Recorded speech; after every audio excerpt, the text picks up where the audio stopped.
Bienvenue sur le podcast pour un plein épanouissement affectif et cognitif. Mon but, c'est d'interviewer des professeurs des écoles, des éducateurs Montessori, des créateurs d'écoles, enfin toutes les personnes qui cherchent à développer le plein potentiel des enfants. Parce que j'ai une mission dans la vie, c'est de changer le monde par l'éducation. Alors, c'est pas une petite mission, je suis d'accord, mais en tout cas, j'essaye de faire ma part, avec mes ateliers Montessori, mes formations en ligne et en présentiel, et bien sûr le podcast. Donc au quotidien, j'aide les enfants à développer leur plein potentiel et j'accompagne les adultes pour qu'ils puissent mettre leur talent au service des enfants. Pour ce 23e podcast, mon invité était Steve Masson, qui est professeur à la faculté des sciences de l'éducation à Montréal. Il est également directeur du laboratoire de recherche en neuroéducation et il a aussi fondé une association pour la recherche en neuroéducation. Donc, dans le podcast, il a passé en revue les 7 principes neuroéducatifs qui figurent aussi dans le livre qu'il vient d'écrire, Activer ses neurones. Je vous invite aussi à aller voir sa conférence YouTube sur les neuromythes. J'ai préféré dans le podcast aborder avec lui les 7 principes neuroéducatifs. Les neuromythes sont aussi très intéressants à connaître. Et donc voilà, dans le podcast, il a passé en revue les 7 principes neuroéducatifs. Donc je vous laisse découvrir tout ça. Et pour soutenir le podcast, n'oubliez pas de laisser un commentaire, de cliquer sur les étoiles si vous écoutez avec Apple Podcast et de partager le podcast autour de vous. Je laisse place à ma conversation avec Steve Masson. Bonjour Steve. Bonjour. Je suis contente de vous recevoir aujourd'hui sur le podcast. Je vous ai découvert grâce à la vidéo que vous aviez faite à la conférence d'été en neuroéducation à Montréal. Et dans cette vidéo, vous parliez des neuromythes, donc les fausses croyances que les enseignants peuvent avoir. Mais aujourd'hui, j'aimerais plutôt qu'on commence le podcast par les 7 principes neuroéducatifs dont vous avez parlé dans le livre que vous venez d'écrire. Parfait. Donc, est-ce que vous voulez déjà vous présenter un petit peu avant de commencer avec les 7 principes ça serait peut-être bien pour... Bien sûr, avec plaisir. Donc, mon nom est Steve Masson. Je suis professeur à l'Université du Québec à Montréal. Depuis un certain nombre d'années, donc, je m'intéresse à la relation entre le cerveau et l'éducation. Donc, dans mon laboratoire, on essaie à la fois de voir les effets de l'apprentissage, notamment des apprentissages scolaires sur le cerveau, mais aussi et surtout de voir l'impact des pratiques pédagogiques, des stratégies d'enseignement sur le fonctionnement cérébral. Tout ça dans le but d'essayer de mieux connaître cette dynamique cerveau et éducation pour essayer de mettre en évidence certains principes ou certaines stratégies pour mieux apprendre et pour mieux enseigner. Donc, c'est vraiment l'essentiel de mon travail. Oui. Donc, je pense que ce que je vais apprécier, et les auditeurs aussi, c'est le fait que ça ne reste pas juste la théorie, mais que vous associez cette théorie à la pratique, en fait. C'est bien ça. Oui, c'est un élément central dans mon laboratoire. En fait, bien qu'on fasse des recherches plutôt fondamentales avec des techniques d'imagerie cérébrale, les membres de mon laboratoire, on s'intéresse vraiment à mieux connaître dans une perspective pratique. C'est-à-dire qu'on cherche à vraiment essayer, avec toute la prudence, la rigueur scientifique nécessaire, d'essayer d'identifier des approches pédagogiques qui sont à privilégier par rapport à d'autres. Et donc, notre objectif est non seulement de mieux connaître le cerveau, mais en fait, notre objectif premier est d'essayer d'aider les élèves, les apprenants à mieux apprendre. Et votre recherche, dans vos recherches, vous vous concentrez vraiment sur les enfants, pas du tout sur les adultes. Là, c'est vraiment ciblé sur les enfants? Non, on a quelques recherches avec des adultes. Donc, mon laboratoire n'est pas ciblé développement de l'enfant, n'est pas ciblé apprentissage au niveau primaire. On fait des recherches notamment en contexte universitaire avec des adultes. Donc, par exemple, des étudiants universitaires en physique ou en sciences de façon plus générale qui apprennent du contenu scientifique. Et on essaie de voir les mécanismes cérébraux qui sont en jeu, mais aussi on fait des travaux avec de plus jeunes enfants. Donc, à vrai dire, les travaux sont assez bien divisés équitablement entre la participation des enfants, des adolescents et des adultes. Donc, ce n'est pas spécifiquement un laboratoire de développement d'enfants. D'accord. Et alors, est-ce que vous voulez bien commencer par nous exposer le premier principe? Bien sûr, bien sûr. Donc, dans le livre qui a été publié récemment et qui devrait être disponible sur les tablettes prochainement, donc c'est un livre, le titre est « Activer les neurones ».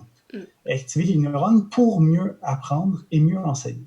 Donc, l'idée derrière ce livre-là, c'était vraiment d'essayer d'identifier dans la littérature scientifique, à la fois en neurosciences, en psychologie cognitive et en éducation, quels sont les grands principes qui nous aident à mieux apprendre. Et dans ce livre, le principe central, et le premier également, c'est justement celui d'activer les neurones. Et jusqu'à un certain point, tous les principes tournent autour de cette idée-là.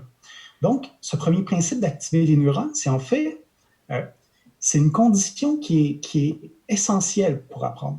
C'est-à-dire que dès qu'on regarde l'apprentissage du niveau cérébral, on se rend compte que pour apprendre, il faut que le cerveau change. Et la question est, comment fait-on pour favoriser les changements cérébraux nécessaires pour apprendre? Ben, le critère numéro 1, c'est qu'il faut que les neurones en lien avec l'apprentissage visé s'activent. Donc, il faut faire en sorte que l'apprenant fasse un travail mental pour activer ces neurones. Et lorsqu'on active ces neurones, il se produit un processus biochimique qui fait en sorte que les neurones vont se connecter et vont progressivement augmenter la force de leur connexion. Et ces nouvelles connexions, ces modifications, je devrais dire, dans les connexions neuronales, c'est quelque chose d'essentiel pour apprendre. Il y a d'autres mécanismes d'apprentissage qui sont en jeu, mais c'est assurément l'un des principes les plus fondamentaux. Donc, pour apprendre, il faut modifier notre cerveau, et pour modifier notre cerveau, il faut activer notre cerveau. Donc, il faut être engagé dans la tâche, il faut faire des choses, il faut essayer de résoudre des problèmes, de répondre à des questions. Puis à ce moment-là, lorsqu'on fait ce travail cognitif, ben, on doit activer certains groupes de neurones dans notre cerveau. Et cette activation va provoquer un renforcement, une consolidation des réseaux neurones. Fait que c'est un principe absolument fondamental d'activer nos neurones. Et souvent, pour y arriver, il faut autant que possible, essayer d'avoir une bonne proportion d'activités qui nécessitent de produire quelque chose. Donc, on peut imaginer deux grandes familles d'activités pédagogiques, des activités plus actives versus des activités plus passives. Les activités plus passives, c'est par exemple écouter quelqu'un nous expliquer quelque chose ou lire un livre. Ce sont des activités qualifiées de passives parce qu'on n'a pas besoin de produire quelque chose. On n'a pas besoin de produire une réponse, une explication, une démarche pour résoudre un problème. Fait que la plupart du temps, c'est ce que montrent assez bien plusieurs recherches, c'est qu'il faut absolument, dans notre coffre à outils d'activités pédagogiques, avoir une proportion relativement importante d'activités actives, c'est-à-dire d'activités où l'élève n'aura pas le choix de fournir une réponse et donc d'activer ses neurones. Et par réponse, je parle au sens général, hein, c'est ça, comme je le mentionnais, ça peut être une réponse en tant que telle à une question, mais ça peut être aussi une explication, ça peut être d'établir des liens entre des choses, ça peut être de résoudre des problèmes, etc. Mais lorsqu'on oblige l'apprenant à produire quelque chose, on s'assure en quelque sorte qu'il s'est passé quelque chose dans son cerveau et notamment que les neurones se sont activés. Puis, comme je le mentionnais tantôt, cette activation est essentielle pour modifier les connexions neuronales, condition, je le disais, essentielle pour apprendre. Oui. Et j'ai souvent lu que, pas pour les enfants de 3 à 11 ans, mais pour les adolescents un peu plus âgés, quand ils révisent avant un examen, ça sera beaucoup plus efficace s'ils se testent que s'ils font juste que relire leur cours. Le fait de se tester, de se dire alors est-ce que ça je m'en rappelle, voilà, de ne pas relire passivement, mais vraiment de jouer le jeu et de se tester. Tout à fait, hein? Parce qu'il y a des études qui ont questionné notamment les adolescents sur leur façon d'étudier, sur leur stratégie d'étude. Et la stratégie la plus couramment étudiée, c'est lire et relire ses notes, son manuel scolaire. Souligner. Et malheureusement, surligner par exemple, et ces stratégies-là, donc surligner les passages importants, et notamment, ces deux stratégies-là sont loin d'être parmi les plus efficaces, sont en fait parmi les moins efficaces. Et vous l'avez mentionné, parmi les stratégies efficaces, il y a l'idée d'essayer de se souvenir des contenus, essayer de répondre à des questions en lien avec les contenus. Et l'une des raisons potentielles, l'une des raisons en fait qui expliquerait cette efficacité-là, c'est que de devoir se souvenir ou répondre à des questions implique une activation cérébrale. Et cette activation cérébrale, c'est une stratégie fondamentale pour consolider les connexions neuronales. D'accord. Donc le premier principe, c'est vraiment être actif, être engagé activement pour qu'il puisse se passer quelque chose, enfin voilà, que de nouvelles connexions se créent dans le cerveau. Tout à fait, mais il faut bien distinguer par contre activation des neurones et le fait que l'élève soit actif. Je m'explique. Souvent en éducation, on dit que l'élève doit être actif dans ses apprentissages. Et parfois, lorsqu'on affirme ça, on fait référence à littéralement que l'élève doit être actif, doit être en mouvement, doit manipuler du matériel, etc. Et c'est pas nécessairement une mauvaise chose, évidemment, que l'élève soit actif physiquement, mais le plus important n'est pas tant cette activité physique qui impliquerait de la manipulation. Le plus important, c'est l'activation des neurones du cerveau. Parce qu'on peut tout à fait activer nos neurones en écoutant quelqu'un nous expliquer quelque chose. On peut tout à fait activer nos neurones en demeurant complètement immobile et en réfléchissant. Fait que le principe, donc, n'est pas nécessairement de bouger ou de manipuler du matériel, quoique ce n'est pas nécessairement une mauvaise chose de le faire, mais l'aspect le plus central, c'est de s'assurer que nos activités, que les élèves soient en mouvement ou assis immobiles, que dans tous les cas, on s'essaie de s'assurer qu'ils sont en train d'activer leur cerveau. C'est vraiment l'élément central de ce premier principe. Merci pour cette précision, parce que c'est vrai on pourrait avoir tendance à croire que actif, ça veut dire que le corps bouge, alors qu'on peut être immobile, mais être engagé, quoi. Tout à fait. Et donc le deuxième, si vous pouvez nous expliquer le deuxième principe. Donc, comme je le mentionnais tout à l'heure, le premier principe, activer les neurones liés à l'apprentissage, est le principe central. Tous les autres principes tournent autour. Le deuxième principe concerne le type de planification associé aux activités les plus efficaces. Donc, il faut activer nos neurones d'accord. Comment faut-il le faire au niveau pédagogique pour que ce soit le plus efficace possible? Et là, on pose la question de la planification. Comment planifie-t-on les activités pour s'assurer de laisser des traces dans le cerveau, donc pour favoriser la consolidation des réseaux de neurones? Et le deuxième principe, très associé au premier, c'est non seulement il faut activer le cerveau, mais il faut activer les neurones en lien avec un apprentissage à plusieurs reprises. Donc, c'est l'idée d'entraînement, de pratique, de répétition. Une seule activation provoque de petits changements dans le cerveau. Mais si des groupes de neurones s'activent à plusieurs reprises, il y a à ce moment-là consolidation progressive des connexions neuronales. C'est un principe qui avait été émis par un chercheur qui s'appelle Donald Hebb à l'effet que les neurones qui s'activent ensemble se connectent ensemble. Donc, si les neurones s'activent de façon répétée et simultanée, progressivement, il y a des connexions neuronales qui s'établissent. Alors, pour la plupart des apprentissages, il ne suffit pas qu'un élève active une fois ses neurones en lien avec un contenu d'apprentissage, mais il doit y avoir une planification de différentes activités où l'élève pourra donc à plusieurs reprises activer les neurones qui sont en lien avec l'apprentissage visé. Donc, vous voyez que le deuxième principe est très près du premier, mais c'est cette idée de ne pas perdre de vue qu'une seule activité n'est pas suffisante. Il faut qu'à plusieurs moments, l'élève soit amené, par exemple, à utiliser ses connaissances pour répondre à des questions posées de différentes façons, différents types de problèmes, différents types d'activités, mais que si on souhaite consolider un apprentissage dans le cerveau et consolider les réseaux de neurones, une seule activation, ça ne sera pas suffisant. La plupart des apprentissages, notamment les apprentissages scolaires, nécessitent cette activité répétée. L'exemple de la lecture est assez clair par rapport à ça. Hein. Lorsqu'on commence à apprendre à lire, qu'est-ce qui se produit? C'est qu'au début, c'est très, très difficile d'associer les lettres et les sons. Et là, progressivement, à force de récupérer en mémoire cette association entre les lettres, c'est-à-dire les graphèmes, et les sons du langage, les phonèmes, progressivement, c'est de plus en plus facile. Et progressivement, on est capable de lire avec une plus grande aisance, facilité, fluidité. Mais ce gain en automatisation puis en fluidité est possible grâce à cette activation répétée des neurones. C'est un aspect qu'il ne faut pas négliger. En éducation, souvent, là, la répétition a mauvaise presse, j'ai tendance à vous dire. Hein? Lorsqu'on on pense à répétition, on pense à quelque chose qui est très passif, où on demande à l'élève sans arrêt de répéter la même chose, de faire exactement le même genre d'activité. Et à raison, on trouve ça un petit peu ridicule de demander aux élèves de faire ça, au sens où c'est pas engageant cognitivement, c'est pas trop simple, c'est répétitif et ennuyant.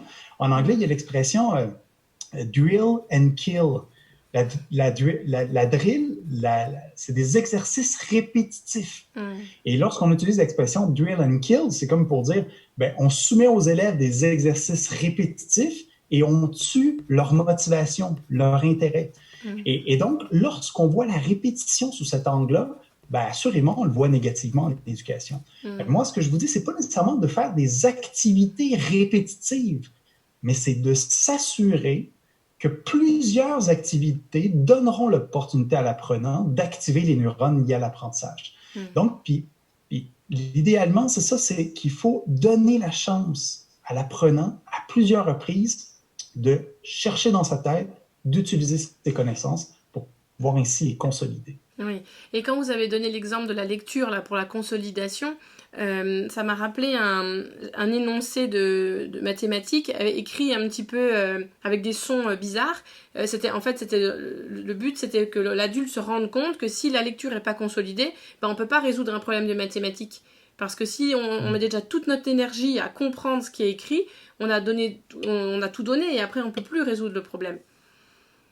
Ben, tout à fait, c'est un bon point parce que cette idée d'activation neuronale, cette idée d'activation répétée des neurones, elle est vraiment importante. Je l'ai dit tantôt pour consolider les connexions neuronales, mais comme vous le dites, c'est aussi important que non seulement les élèves aient des connaissances et des habiletés, mais il faut que ces connaissances et ces habiletés soient suffisamment consolidées et automatisées dans son cerveau.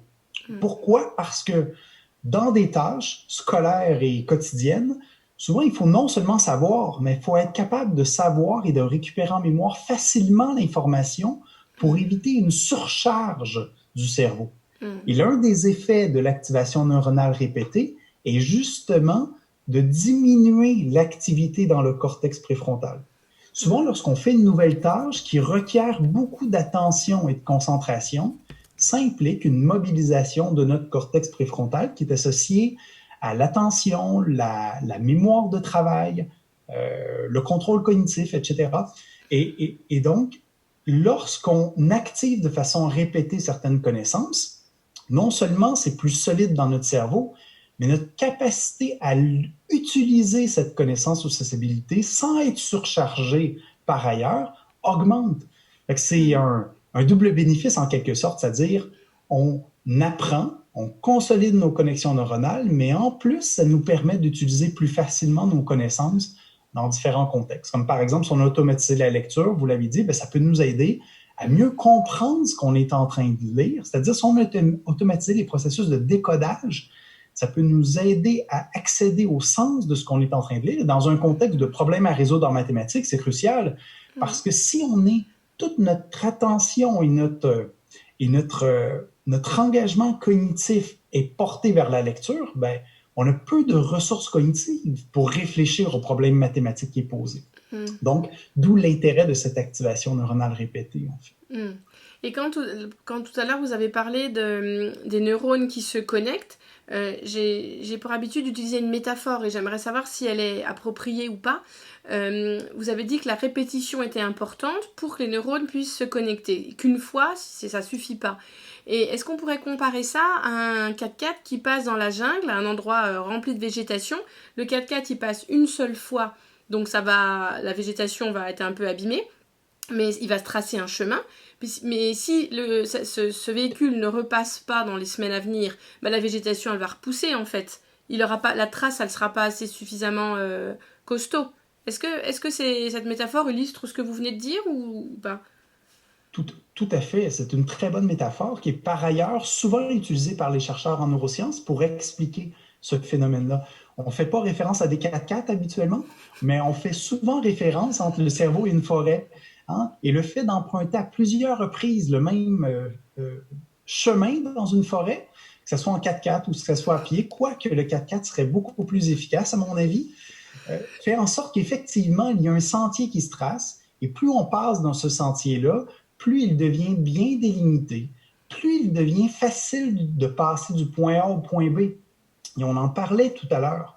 C'est non seulement de créer des connexions, mais de renforcer l'efficacité des connexions pour qu'on puisse accomplir une tâche, se déplacer du point A au point B rapidement, efficacement, sans trop d'efforts, pour être capable de mobiliser nos efforts vers ce qui est essentiel à la tâche à accomplir. Fait que tout à fait, c'est une très, très belle analogie. Et il y a même un deuxième aspect à cette analogie-là qui est intéressant, c'est que une fois que le sentier est tracé, si pendant plusieurs semaines, plusieurs mois, voire plusieurs années, on n'emprunte plus ce chemin-là, mais progressivement, la végétation de la forêt va reprendre sa place. Et donc, les sentiers qu'on crée dans la forêt, tout comme les sentiers qu'on crée dans notre cerveau pour apprendre, ne sont pas permanents. Si on n'utilise pas certaines connexions neuronales, ces connexions neuronales s'affaiblissent d'abord et peuvent même se défaire. D'où l'intérêt majeur d'activer de façon répétée les neurones liés à un apprentissage, parce que non seulement on apprend, non seulement on consolide nos apprentissages, mais cette consolidation fait en sorte que ça va être plus long avant qu'il y ait oubli. Avant que les apprentissages se fragilisent et même s'effacent, bien évidemment, plus au départ les apprentissages sont consolidés, plus ça va prendre du temps avant de les oublier. Et on sait très bien que l'oubli est un phénomène tout à fait naturel dans le cerveau. Hein.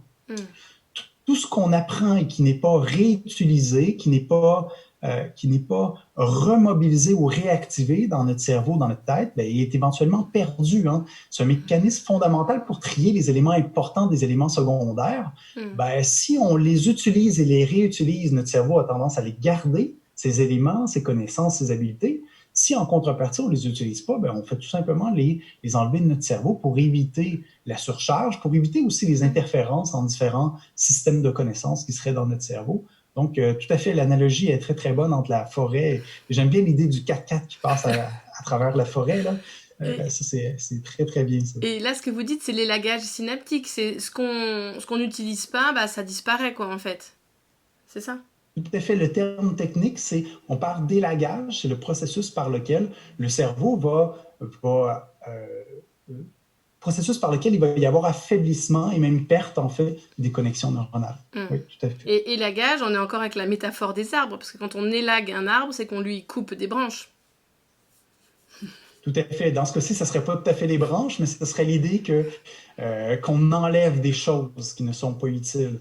Mais oui, à ce moment-là, on parlerait plus, la métaphore de la forêt tiendrait toujours la route.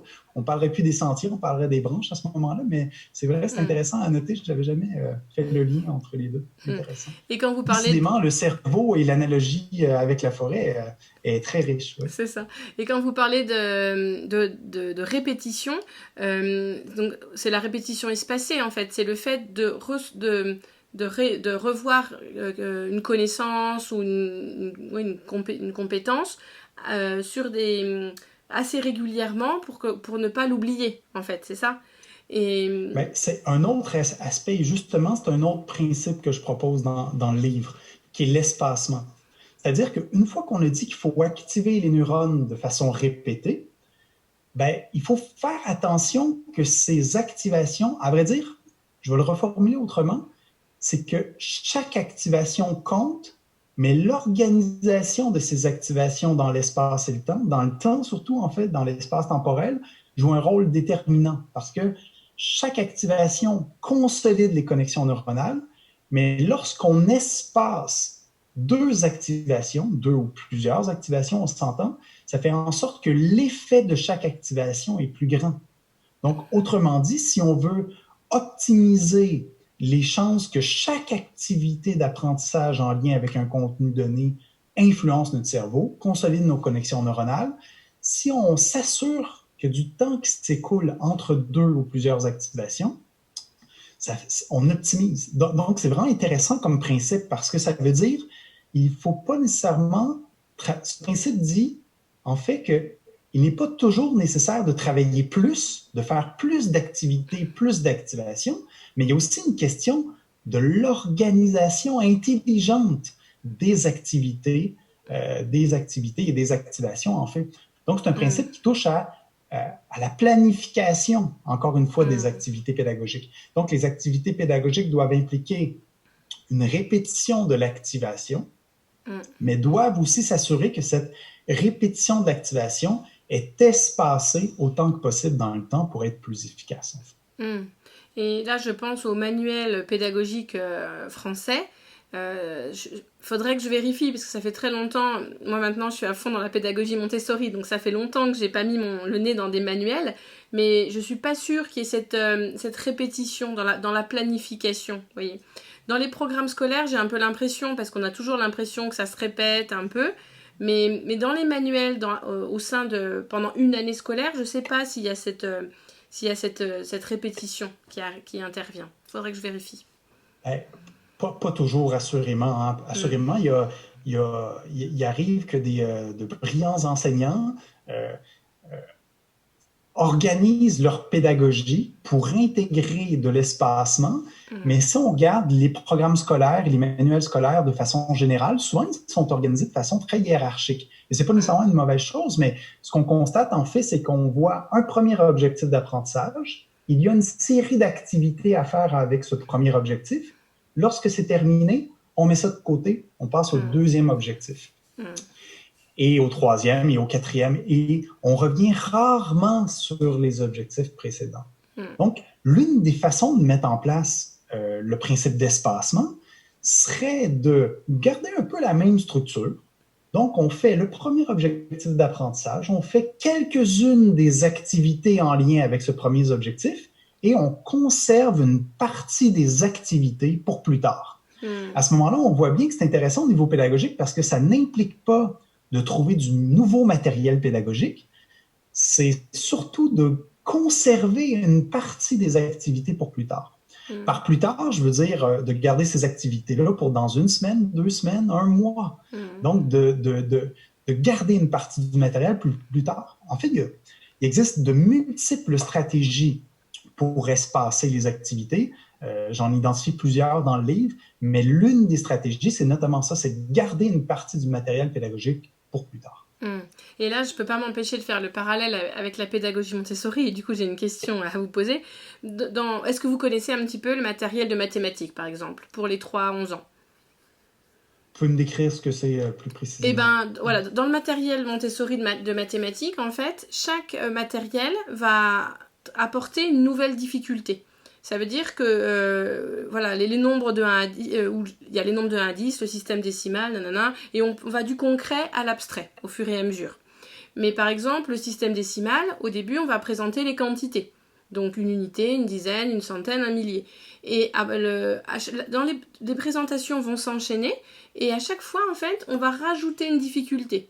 Mais on va jamais en rajouter 2 ou 3 d'un coup, parce qu'on s'appuie toujours sur ce qui a été consolidé avant, sur ce qui est acquis, en fait. Et donc, du coup, j'ai l'impression que vous me dites si je me trompe, mais à l'époque de Maria Montessori, on ne parlait pas de répétition espacée, mais j'ai l'impression qu'elle a quand même compris ça, puisque, en fait, on avait besoin d'avoir acquis le matériel 1 pour passer au matériel 2, pour ensuite passer au matériel 3, mais du coup, on rebrassait un peu les connaissances et les compétences d'avant. Vous voyez ce que je veux dire ? Je ne sais pas si je suis très claire. Oui, mais vous savez très bien que c'est vraiment pas une idée qui est nouvelle en pédagogie. Hein. Ça date de plusieurs centaines d'années, cette idée qu'il faut adapter les contenus à la capacité de l'élève à traiter les niveaux ensemble. Donc, il faut hiérarchiser, organiser les contenus, viser un niveau de difficulté qui est ni trop faible ni trop grand. C'est d'ailleurs assez important aussi pour activer ces neurones, en fait. Hein, parce que quand c'est trop facile, les neurones s'activent très peu. Quand c'est trop difficile, les neurones aussi s'activent très peu. Donc, il faut trouver cette fenêtre idéale. Puis à ce moment-là, ce que vous me décrivez, c'est intéressant au niveau d'essayer de bien identifier le niveau de difficulté le plus optimal pour apprendre d'une part, mais cette idée de s'assurer de consolider les prérequis à une tâche, c'est vraiment très fondamental et on peut voir l'une des façons, en fait, à vrai dire, de faire une activation neuronale répétée, c'est notamment en s'assurant de faire des retours sur des prérequis nécessaires à des tâches un peu plus complexes. Donc oui, on pourrait penser que c'est une façon de mettre en application cette idée d'activation et d'activation répétée et espacée dans le temps, en fait. D'accord. Et alors, on en est au 4e peut-être, je ne sais plus, mais bon, le principe Oui, d'après, il y c'était... a deux autres principes qui sont en lien avec un type d'activité pédagogique qui est particulièrement efficace pour activer les neurones. Parce que lorsqu'on dit activer les neurones, ben, il y a un flou. Hein. Qu'est-ce que ça veut dire activer les neurones? Ça paraît très abstrait pour un enseignant. J'ai donné quelques exemples concrets tout à l'heure. Il y a des activités dites plus actives, où l'élève doit produire quelque chose. Mais il y a deux types d'activités qui sont particulièrement documentées dans la littérature scientifique et dans la littérature en psychologie cognitive de façon plus générale. Donc, parlons de sciences cognitives de façon plus générale. La première activité vraiment qui n'est pas négligée, c'est l'entraînement à la récupération en mémoire. Lorsqu'on doit récupérer en mémoire, ce que ça veut dire, c'est chercher dans notre tête une information. Donc, je ne sais pas, on a un cours sur une certaine leçon, on apprend ça et le lendemain, on essaie de se souvenir des contenus. Ça, c'est de la récupération en mémoire. Donc, l'information est stockée en mémoire et on doit la récupérer, c'est-à-dire la placer dans ce qu'on appelle la mémoire de travail, la placer dans notre tête, en quelque sorte, pour pouvoir réfléchir.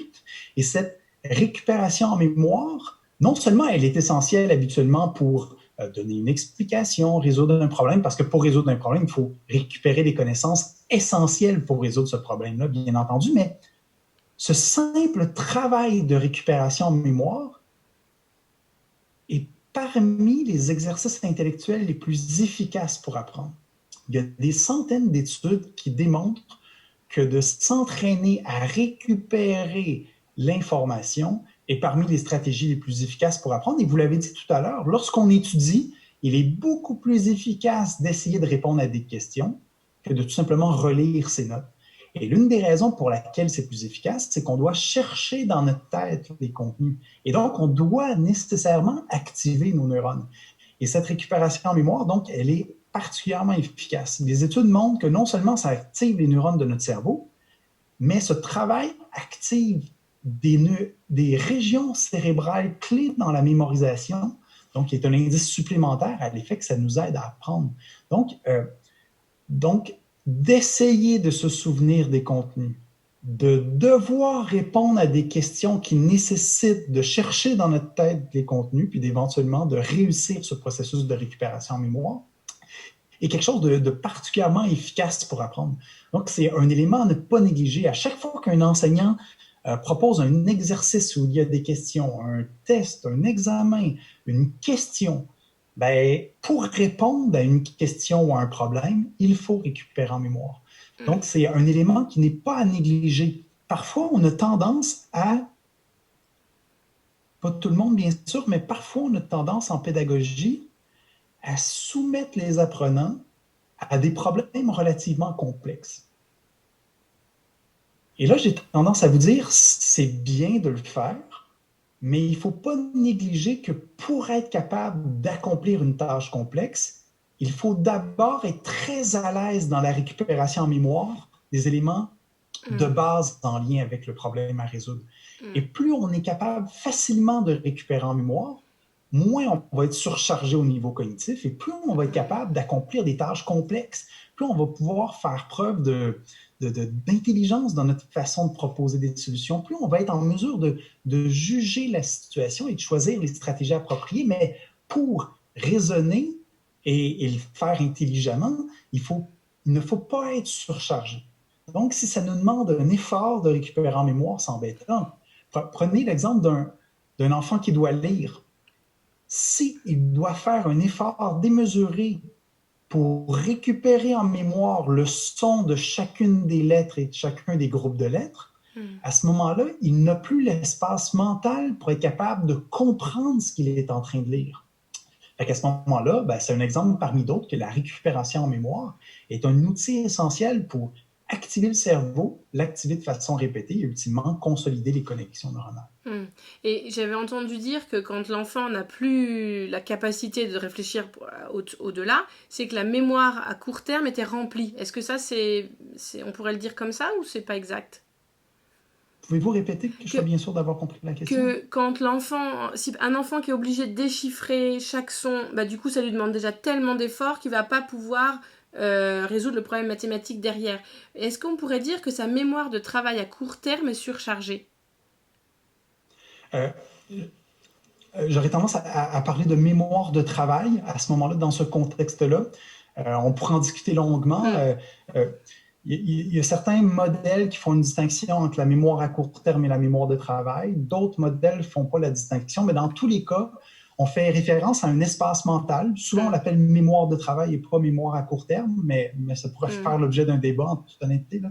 Peu importe. Mais oui, tout à fait, c'est cette idée que cet espace mental, il est limité et que, conséquemment, si la récupération en mémoire nous demande trop d'efforts mentaux, si cette récupération en mémoire prend trop de temps, nécessite trop d'efforts, ben à ce moment-là, c'est vrai que les tâches à accomplir vont être plus difficiles.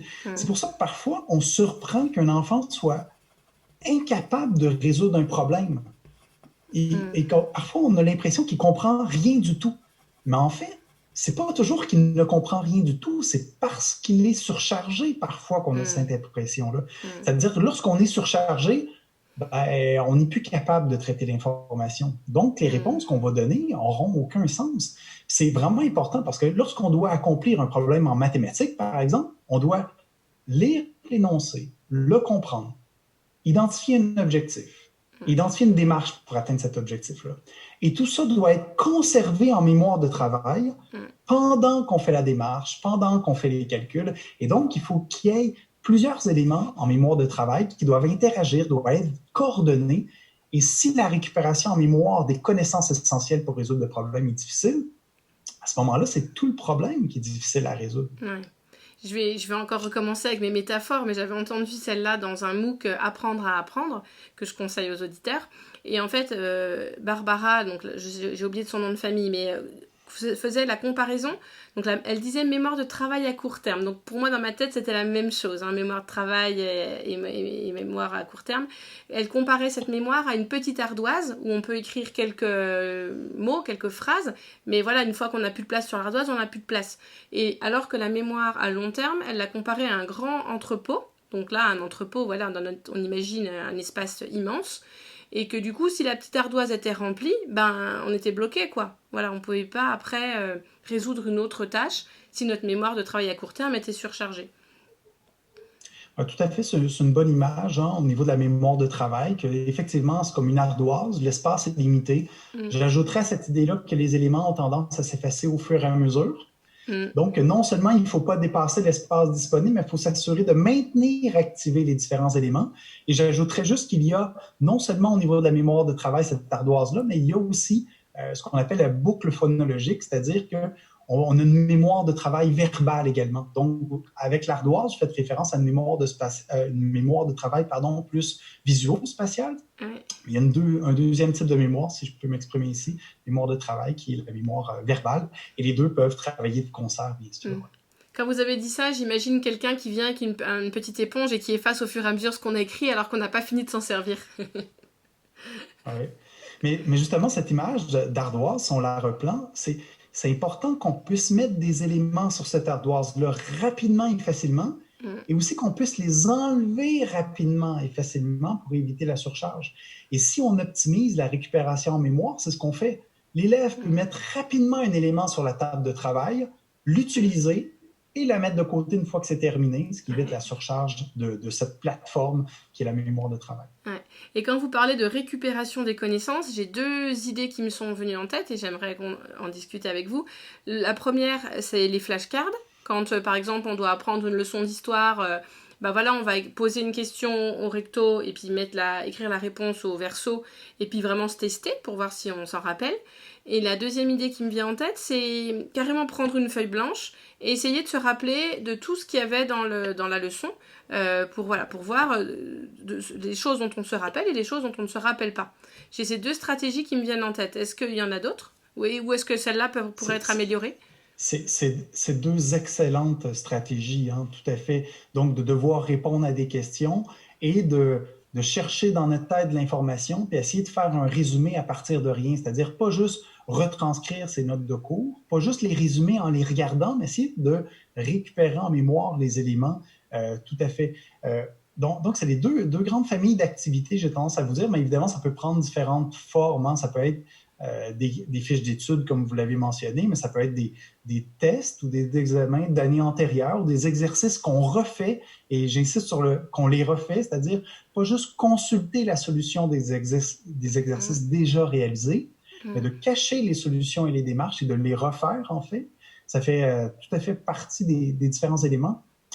Parmi les autres stratégies en lien avec la récupération en mémoire, j'ai tendance à ajouter non pas un type d'activité supplémentaire, mais de dire que si l'apprenant n'est pas capable de récupérer en mémoire, il faut lui laisser un petit peu de temps. C'est-à-dire que si on pose une question, puis l'élève ou l'apprenant de façon plus générale répond pas immédiatement, il faut résister à notre réflexe de lui donner tout de suite la réponse. Il faut le laisser chercher dans sa tête, et tant qu'on a l'impression qu'il est en train de chercher, il faut le laisser faire parce qu'il est en train d'activer des groupes de neurones en lien avec ses apprentissages. Fait que, tu sais, on laisse chercher. Après ça, si on a l'impression qu'il est incapable de récupérer en mémoire, on peut lui donner des indices. Donc, encore une fois, pas lui donner la réponse tout de suite. On lui donne des indices. On lui pose la question autrement, ou on pose la question en intégrant un élément de réponse pour qu'il y ait une partie du travail qui soit fait par l'élève lui-même. Donc, évidemment, l'efficacité de la récupération en mémoire, c'est lorsque la récupération en mémoire, elle est réussie. Si un élève n'a pas de connaissances, il ne peut donc pas récupérer en mémoire ses connaissances. Donc, ce principe-là s'applique quand les élèves ont déjà certains éléments dans leur tête, mais des éléments qui sont bien sûr ne sont pas encore consolidés. Et pour y arriver, cette idée d'entraînement à la récupération en mémoire est assez centrale. Et les enfants savent que des fois, les adultes, on leur laisse pas assez de temps, parce que souvent les enfants nous disent « Attends !» Puis ils sont là, on voit qu'ils sont en train de chercher pour se rappeler, et ils ont peur que l'adulte aille trop vite, alors ils disent « Attends !» Oui, puis lorsqu'on regarde un élève, vous savez, moi, ma formation initiale est celle d'un enseignant. J'ai donc enseigné aux enfants et aux adolescents dans les écoles primaires et secondaires, et généralement, lorsque les élèves abandonnent, on le voit assez bien. C'est-à-dire qu'on voit dans leur non-verbal qu'ils sont en train de chercher, mais là, lorsqu'on voit qu'ils ont décroché, qu'ils se mettent à regarder ailleurs, qu'on a l'impression qu'il n'y a plus de réflexion qui se passe dans leur tête, c'est à ce moment-là, il faut fournir des indices, il faut poser une nouvelle question, mais tant qu'on a l'impression qu'il y a ce travail cognitif qui s'effectue, on laisse l'élève travailler parce que ça contribue à l'activation des neurones et donc à la consolidation de l'apprentissage. Et est-ce que le fait de... Si par exemple, je prends ma feuille blanche et j'essaye vraiment d'écrire tout ce dont je veux me rappeler. Après, évidemment, je vais comparer avec la leçon que j'essayais de mémoriser. Est-ce que le fait de faire ça, ça va me permettre de mieux m'en rappeler? Bon, ça j'imagine que oui. Mais est-ce que ça va aussi m'aider à aller chercher les connaissances pour une autre fois? Est-ce que ça va m'entraîner à aller chercher, à aller chercher au bon endroit les connaissances? Oui, tout à fait, parce que les éléments qui ont été retenus et inscrits sur la feuille, c'est des éléments qui ont été récupérés en mémoire et qui pourront par la suite être plus faciles à récupérer en mémoire. Et là, donc, ces éléments-là qui sont davantage consolidés, lorsqu'on va retourner à notre manuel scolaire ou au texte qu'on est en train de lire, ben, à ce moment-là, on va être mieux outillé pour comprendre. On risque d'être moins dans un état de surcharge cognitive. Parce que tout à l'heure, on faisait référence au fait d'écrire sur une feuille ce dont on se souvient d'une leçon, par exemple. Mais évidemment, si on se souvient de rien, il faut aller relire nos notes de cours. On s'entend bien. Hein? Par contre, si on est capable d'indiquer certains éléments, c'est une première étape. Et ensuite, on va relire nos notes de cours et on fait ce passage-là entre récupération en mémoire et accès aux sources d'information. Et progressivement, donc, on développe donc une meilleure consolidation de nos connaissances. Et ça m'amène, si vous êtes d'accord, à parler d'un autre principe qui est fortement lié. C'est un autre type d'activité aussi qui est reconnu dans la recherche comme étant efficace, c'est d'élaborer des explications. Si on demande aux élèves d'expliquer quelque chose, d'élaborer des explications, il y a un bon nombre d'élèves qui montrent que c'est efficace. Bon nombre d'études, qui montrent que c'est efficace. Et ces études-là montrent que non seulement ça a un impact positif sur l'apprentissage, mais que ça va mobiliser des aires cérébrales qui sont en lien avec établir des liens entre les notions. Et justement, quand on réfléchit, qu'est-ce qu'une explication? Qu'est-ce qui est élaborer des explications? Ben, c'est de faire le lien entre au moins deux éléments. Si on doit expliquer une notion, expliquer un phénomène, il faut rattacher cet élément-là à d'autres notions, à d'autres connaissances antérieures, autrement dit. Donc, lorsqu'on demande d'élaborer des explications, ça implique de faire des liens. À vrai dire, élaborer des explications implique nécessairement de la récupération en mémoire. Pour fournir une explication, il faut récupérer en mémoire nos connaissances, d'une part. Mais il faut aussi établir des liens entre les notions. Et donc, lorsqu'on doit élaborer des explications, on fait le travail de récupération en mémoire, mais en plus, on crée des liens entre les connaissances.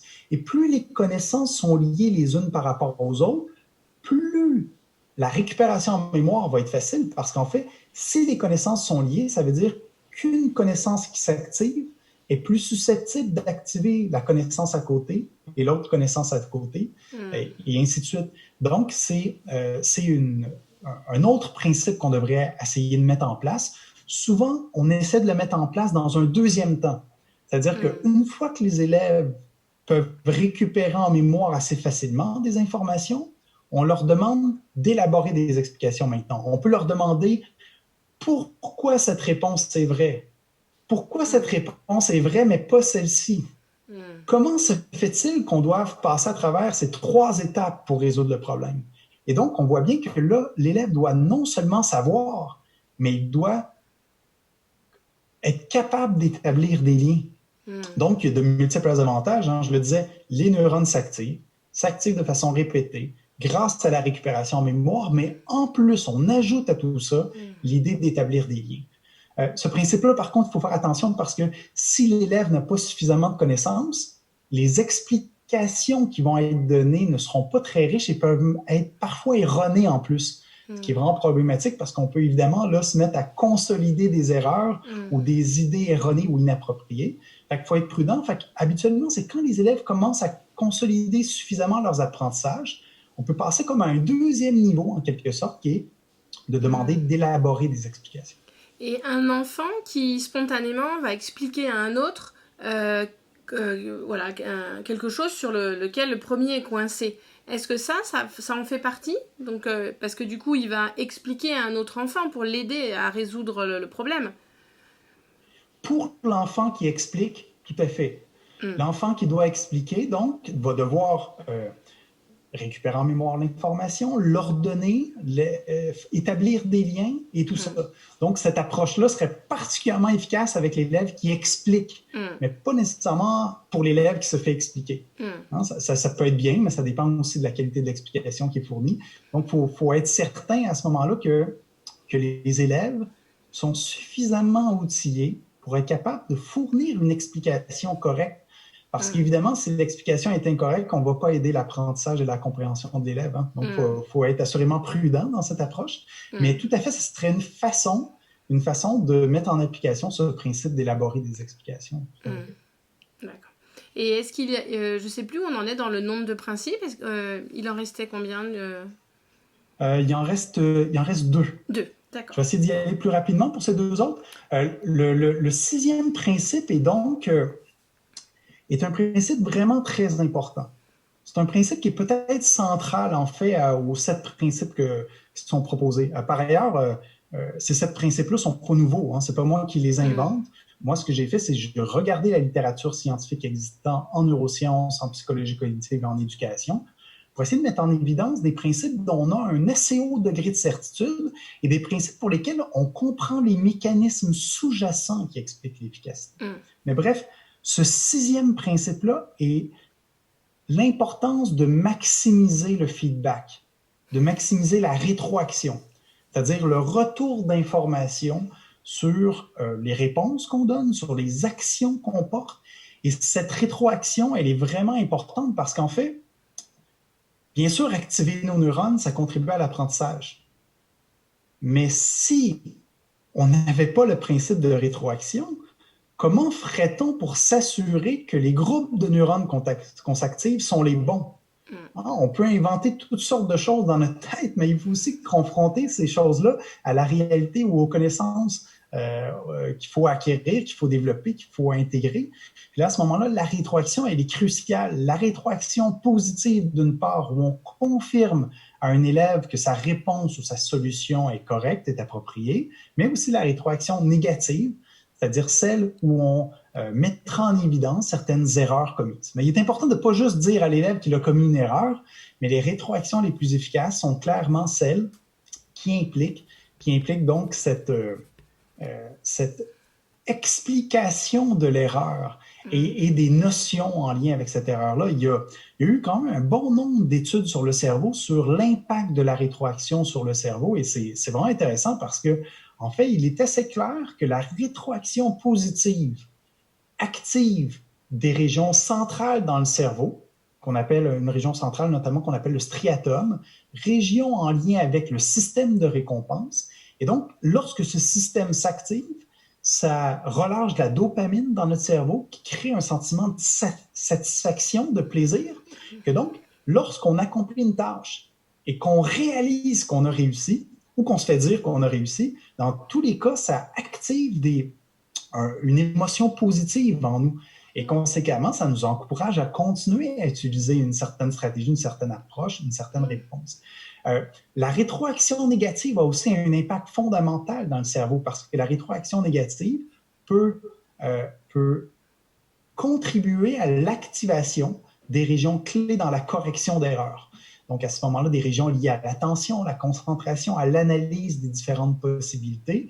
Et donc, les études mettent assez en évidence, d'une part, que la rétroaction est fondamentale, mais aussi qu'il faut qu'il y ait une part de rétroaction positive et une part de rétroaction négative pour optimiser l'apprentissage. Il faut vraiment un certain équilibre entre les deux. Oui, allez-y. C'est quoi la différence entre positive et négative? Parce que pour moi, le retour sur erreur, il doit être neutre. C'est là, oui, tu as la bonne réponse ou là, tu l'as pas. Mais pour moi, c'est la même chose en fait, c'est neutre. Alors, je comprends pas positive, négative. Je comprends tout à fait, mais j'utilise dans le fond les termes techniques qui sont utilisés dans les recherches. Le terme positif ou négatif, ici, ne signifie pas quelque chose de bien ou de mal. C'est pas du tout ça. Ça signifie pas non plus un renforcement, tout ça. C'est juste positif, c'est quand on confirme la réussite d'une tâche. Négatif, c'est quand on dit qu'il y a une erreur qui a été commise. D'accord, ah oui, d'accord. À ce moment-là, tout simplement. D'accord. Mais le retour sur erreur... sortir de notre cadre habituel, c'est ça, peut-être. C'est ça. Ça doit être neutre, parce que si un enfant, on lui donne... je sais pas comment ça se passe au Canada, mais en France, il y a beaucoup d'évaluations, de notes, et un enfant qui a une mauvaise note, là, du coup, il va pas se sentir en sécurité, il osera plus faire des erreurs, parce qu'il a eu une mauvaise note, l'enseignant ne va pas être agréable, les parents ne seront pas agréables non plus, seront déçus, et donc là du coup le retour sur erreur il est plus neutre du tout, et ça c'est un gros souci en France. Je comprends bien, puis il est assez clair que la rétroaction négative, donc dire à un élève qui a commis des erreurs, à répétition, est embêtante. Quand ça peut mener à une démotivation, à une perte d'intérêt tout à fait cruciale, il faut le reconnaître. Il faut aussi reconnaître, par contre, la rétroaction négative est importante pour apprendre. Oui. Si on ne nous dit pas qu'on a commis des erreurs, bien évidemment, c'est très difficile de se corriger. Et ce qui est plus important, en fait, c'est comment on présente l'erreur à l'élève. Et que donc, l'erreur ne doit pas être envoyée comme une indication d'une incompétence ou d'une incapacité à résoudre un problème, mais doit être bien sûr présentée comme étant un outil d'apprentissage. Et d'ailleurs, ça m'amène au dernier principe, au 7e principe, qui est un principe pour optimiser les effets de la rétroaction. Et selon ce principe, il faut développer un état d'esprit dynamique. Un état d'esprit dynamique, c'est ce qu'on appelle en anglais le mindset, le growth mindset. En français, il y a plusieurs traductions. Il y a la mentalité de croissance, il y a l'état d'esprit de développement. Il y a plusieurs termes qui sont utilisés. Bref, moi, j'utilise l'état d'esprit dynamique. Et cet état d'esprit dynamique, c'est la croyance en notre capacité de nous améliorer.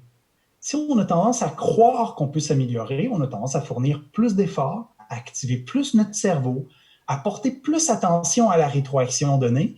Et à ce moment-là, ça s'avère plus efficace. Donc, c'est comme une façon d'optimiser la rétroaction que de faire en sorte que les élèves croient en leur capacité de s'améliorer. Et là, à ce moment-là, si on dit « tu as commis une erreur, tu n'es pas bon », on n'est pas du tout dans le développement ou dans le développement d'un état d'esprit dynamique. Au contraire, on est en train de cultiver un état d'esprit fixe dans lequel la raison pour laquelle on réussit ou qu'on échoue, c'est à cause de nos capacités intrinsèques sur lesquelles on n'a de toute façon aucun contrôle. Donc, l'un des aspects essentiels de la motivation, aspect qui est important pour activer nos neurones et porter attention à la rétroaction, ben c'est bien sûr de croire que ça vaut la peine. Ben oui. Si un élève ne croit pas qu'il peut s'améliorer, pourquoi ferait-il des efforts? Pourquoi écouterait-il son enseignant qui donne la rétroaction? Écoutez, le cerveau fonctionne en bonne partie sous une analyse coût-bénéfice. C'est-à-dire que, règle générale, notre cerveau fonctionne sur le pilote automatique. On n'a pas tendance à faire spontanément des efforts. On ne va faire des efforts que si on juge que ça vaut la peine. Si les bénéfices vont être supérieurs au coût engendré par l'effort. Et là, évidemment, si on considère que peu importe les efforts que je vais faire, je ne vais pas y arriver de toute façon, donc il va y avoir zéro bénéfice, ben, à ce moment-là, les efforts ne sont pas bienvenus. Ce serait même stupide, j'ai tendance à vous dire. Un élève qui ferait des efforts en étant convaincu qu'il ne peut pas s'améliorer, ben, il n'y aurait pas des mécanismes cérébraux qui fonctionnent de façon optimale à ce moment-là. Donc, il faut essayer de cultiver un état d'esprit dynamique chez les élèves. C'est assez important. Et les enfants doivent avoir entendu parler de la plasticité cérébrale pour qu'ils soient au courant que ce n'est pas figé. Même si là, aujourd'hui, ils ont des difficultés en orthographe, ça ne veut pas dire qu'ils en auront toute leur vie. Tout à fait. C'est parmi les études qui ont montré qu'on pouvait avoir une influence sur l'état d'esprit dynamique ou fixe des élèves, des apprenants, des personnes en général. L'un des aspects qui revient souvent, c'est connaître la notion de neuroplasticité. Quand on sait que notre cerveau est capable de changer pour apprendre et s'améliorer, ben à ce moment-là, on a un outil, on a une prise pour croire qu'il est possible de s'améliorer. En mathématiques, par exemple, on associe parfois les compétences mathématiques à quelque chose d'inné, à la base des mathématiques. Et vous savez qu'il y a des études qui montrent que les gens qui sont bons en mathématiques activent davantage leur gyrus angulaire gauche pour résoudre différents types de problèmes en mathématiques. Et là, on pourrait dire, c'est parce qu'ils ont la base des mathématiques, ces individus-là. Ils ont cette activation dans le gyrus angulaire gauche.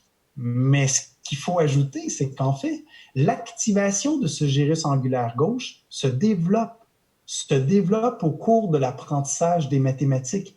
Et que donc, notre gyrus angulaire gauche est peu activé au début de nos apprentissages et va devenir de plus en plus mobilisé au cours de l'augmentation de notre expertise mathématique.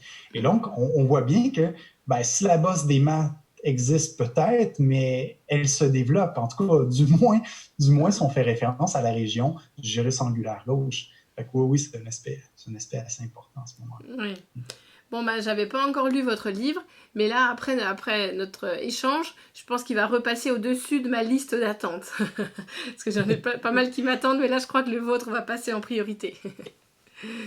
Oui, puis je crois que plusieurs personnes vont apprécier le chapitre sur la rétroaction. Parce que je vais assez loin dans les effets des différents types de rétroaction sur le fonctionnement cérébral et on voit bien qu'il faut un certain équilibre entre rétroaction positive et négative.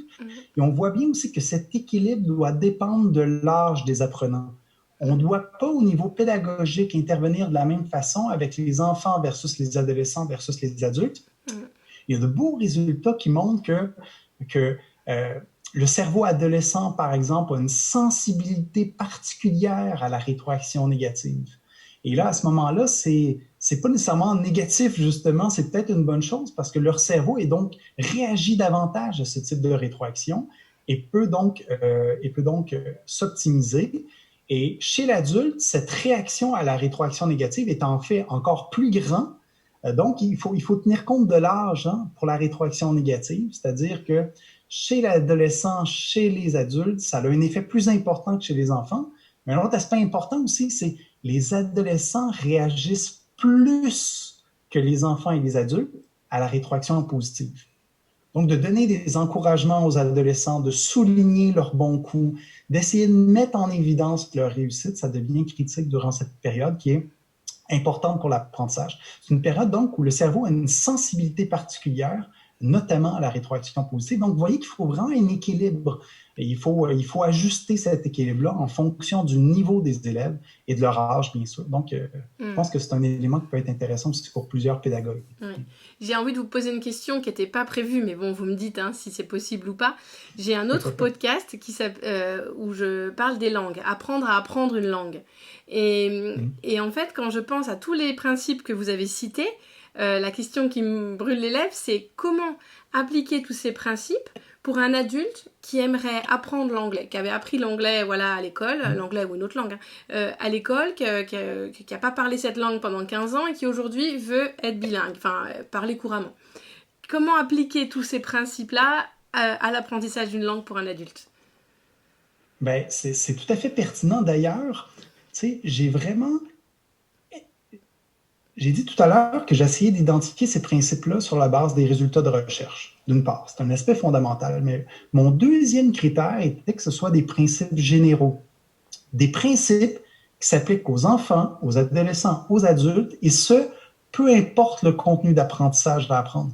Ce qui est proposé dans ces principes-là est pertinent pour apprendre la lecture, les mathématiques, les langues, chez l'adulte, chez l'adolescent, chez l'enfant. Puis à ce moment-là, il y a des principes plus spécifiques à certains contenus d'apprentissage, il faut le reconnaître, mais aussi des principes généraux. Et c'est ceux-là que j'essaie de mettre en évidence. Fait que peu importe ce qu'on souhaite apprendre, peu importe qu'on souhaite nous-mêmes optimiser nos apprentissages ou optimiser l'apprentissage de nos enfants, de nos élèves, de nos étudiants, à ce moment-là, il convient d'essayer autant que possible de mettre en application ces 7 principes que je présente dans le livre. Oui, parce que là, je suis en train de penser à la récupération en mémoire. Quand on a appris un mot ou une phrase, et quand on parle à quelqu'un dans la langue, on va voir si on arrive à le dire correctement ou si on ne va pas réussir à le dire du tout. Donc, on va voir si la récupération, elle marche ou pas. Tout à fait. Puis dans ce contexte-là aussi, la facilité de récupération en mémoire est importante pour éviter la surcharge, pour être capable de s'exprimer, d'exprimer notre pensée de façon la plus fluide possible. C'est tout à fait juste. Et la dernière question que j'aimerais vous poser, c'est par rapport, dans la conférence, donc là aujourd'hui on a vraiment parlé des 7 principes neuro-éducatifs, mais dans la conférence, j'invite les auditeurs à aller la voir, vous avez parlé des neuromythes, et il y a quelque chose qui m'a vraiment fait rire, et la façon dont vous l'avez dit, c'est par rapport aux études, aux articles scientifiques, que des fois les neuromythes venaient du fait qu'on l'a entendu, on l'a lu, et en fait si on veut être sûr que quelque chose soit vraiment fondé, la seule solution, c'est s'il y a un article scientifique qui est paru. C'est bien ça. Et ma question, c'est où les trouver? Parce qu'en fait, il y a plein de choses qui m'intéressent, mais j'ai l'impression que quand on n'est pas chercheur, on n'a pas accès forcément comme ça sur Internet aux articles scientifiques. Oui, c'est une bonne question. C'est très important d'essayer de distinguer la valeur scientifique des sources d'information parce que les sources d'information n'ont pas le même niveau de scientificité. Et là, à ce moment-là, les articles scientifiques sont intéressants parce que les articles publiés dans des revues dites scientifiques, elles ont subi un processus d'évaluation par les pairs. C'est-à-dire que les chercheurs du domaine ont dû rendre un rapport d'évaluation des articles avant qu'ils soient publiés. Et bien sûr, si les articles disaient des choses incohérentes, inégales, inappropriées étant donné la méthodologie employée, ces articles-là sont tout simplement rejetés. C'est assez important de distinguer les deux. Et dans le livre, si vous regardez la liste des références, c'est essentiellement tous des articles scientifiques. Mais ça pose la question de l'accès aux articles scientifiques. D'accord? C'est un problème dont la solution n'est pas simple. Okay? D'abord, j'ai tendance à vous dire 2 choses. Pour les pédagogues, ce qui est important, ce n'est pas tant de lire les articles scientifiques. Pour les pédagogues, le plus important, c'est peut-être juste de savoir sur quoi repose ce qu'on nous présente. Quand quelqu'un nous propose une approche pédagogique, une formation, un livre, quelles sont les références citées? C'est pas un gage parfait de qualité, on s'entend parce qu'on peut citer des études, mais rapporter les résultats de façon erronée, de façon incomplète, de façon biaisée, c'est imparfait, mais juste de vérifier que les propositions pédagogiques qu'on nous fait sont basées sur au moins des études qui sont citées puis qu'on pourrait aller voir, c'est déjà un premier pas dans la bonne direction. Donc, si vous êtes en contact avec un formateur qui vous dit que si vous faites cette chose-là, vos élèves vont mieux réussir. Le brain gym. Sur quoi se base-t-il pour dire? Pardon? Le brain gym, Vous avez dit? ça m'a fait rire. Enfin, rire. Ouais, Rire, c'est pas le bon brain mot. gym étant un neuromythe, hein, Voilà. une approche qui est très intéressante, très amusante, mais dont les effets sont non démontrés, alors que les promoteurs de brain gym affirment souvent avec une grande conviction que ça favorise la concentration et la réussite scolaire. C'est là qu'on voit qu'il y a un décalage entre les deux. Donc, si on allait voir les études de brain gym, justement, les sources, on nous dit que brain gym est fondé sur des dizaines d'années d'études. Bien, si on va voir ces articles-là, on se rend compte que la plupart des articles sont publiés dans la revue Brain Gym, que la revue Brain Gym n'est pas une revue scientifique évaluée par les pairs, et que quand on nous dit dans ces articles-là que Brain Gym c'est efficace, on ne nous explique pas sur quelle base on s'appuie pour dire que c'est efficace. On ne présente pas de données, on ne présente pas de tests statistiques confirmant qu'il y aurait une différence entre deux groupes. Rarement, on nous dit qu'il y avait un groupe contrôle, un groupe de comparaison, en fait. Donc, on voit bien que c'est important de s'appuyer sur les articles scientifiques. Donc, pour revenir à la question, juste vérifier dans la liste de références ou questionner un formateur ou la personne sur de possibles articles scientifiques qui appuieraient ces affirmations solides. La deuxième chose que je dois vous dire, c'est que bien que les articles scientifiques souvent ne sont pas accessibles gratuitement, il faut s'abonner aux articles, les résumés sont toujours disponibles gratuitement. Et que donc, on peut, en tant que pédagogue, avoir accès à ces résumés-là. Et souvent, les résumés des articles scientifiques sont vraiment très, très bien faits. Ce n'est qu'un seul petit paragraphe où il y a toujours quelques éléments sur la méthodologie employée, le résultat et la grande conclusion, c'est toujours la dernière phrase du résumé. Donc, ça peut être une façon de voir. Mais il faut d'abord s'assurer que l'article provient d'une revue scientifique. Donc, il faut que cette revue-là mentionne quelque part sur son site qu'il y a eu un processus d'évaluation par les pairs. En anglais, on appelle ça peer-reviewed. Puis à ce moment-là, bon, on s'assure. Mais évidemment, je le redis, c'est un très bon critère pour évaluer le degré de pertinence scientifique, mais ce n'est pas un critère qui est parfait. Il y a des revues scientifiques qui sont excellentes, il y en a d'autres qui sont moyennes, il y en a d'autres qui sont très mauvaises dans leur processus d'évaluation par les pairs. Mais si on a utilisé un critère pour juger de la pertinence des principes et des approches, ben, se fier davantage aux articles scientifiques qu'à autre chose, ça me paraît un très bon critère. Par contre, les articles scientifiques, on ne retrouve pas toute l'information recherchée dans ces articles-là. Il faut se laisser de la place à la créativité pédagogique, il faut se laisser de l'espace pour respirer, dans la mesure où ce qui est proposé n'est pas contredit par des articles scientifiques. Il n'y a aucun problème à expérimenter dans sa classe et à essayer de nouvelles choses, assurément. Super. Ah bah merci beaucoup. Et est-ce que vous voulez bien, pour terminer, nous partager un coup de cœur ou un coup de gueule? Coup de cœur. Au moment où est enregistré ce podcast, on est en pleine pandémie de COVID-19 et mon coup de cœur va aux enseignants qui essaient autant que possible d'assurer un suivi avec leurs élèves, d'enseigner à distance, de placer des séances d'enseignement sur YouTube ou sur d'autres plateformes pour essayer d'aider le plus grand nombre d'élèves.